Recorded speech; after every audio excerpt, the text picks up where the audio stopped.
ស្ដីបងប្អូនអរគ្នាតែស្ដាប់បងប៉ូលីសទាំងអស់គ្នាបាទសំណាចបងប្អូនមកនិយាយថាថ្ងៃនេះយើងបានមកវិញ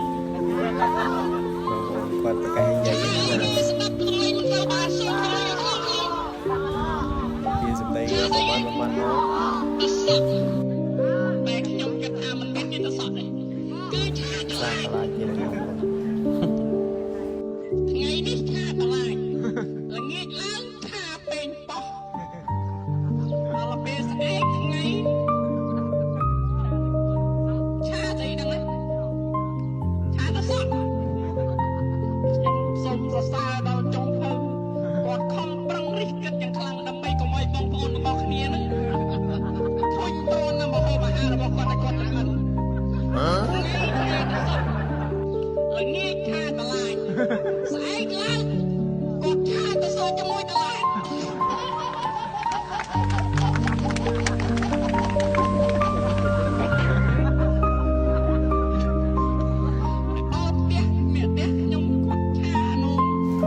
គាត់អត់ឃើញថាបងប្អូននៅក្នុងអស់ភាពនៅក្នុងគ្នាអញ្ចឹងណា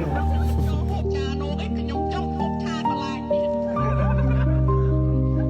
រួយខ្ញុំនឹកឃើញដល់បងប្អូននៅក្នុងអស់ភាពទាំងអស់តឡាយតសក់តឡាយ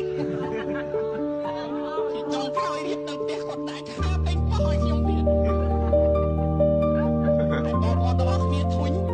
អាចរកបានតែចំណែកលោកគ្រូមិនអាចរកបានទេ20ឆ្នាំកន្លងខ្ញុំឆ្ងល់ហើយមិនជាគាត់ហូបយ៉ាងម៉េចទេ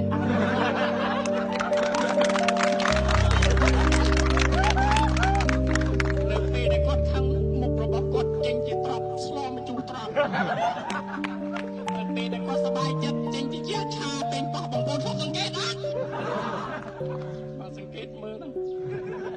លោកគ្រូទាំងអស់គ្នាហ្នឹងគឺជាសំណូមពររបស់បងប្អូនទាំងអស់គ្នាឲ្យខ្ញុំនិយាយមិនមែនជាគំនិតរបស់ខ្ញុំទេ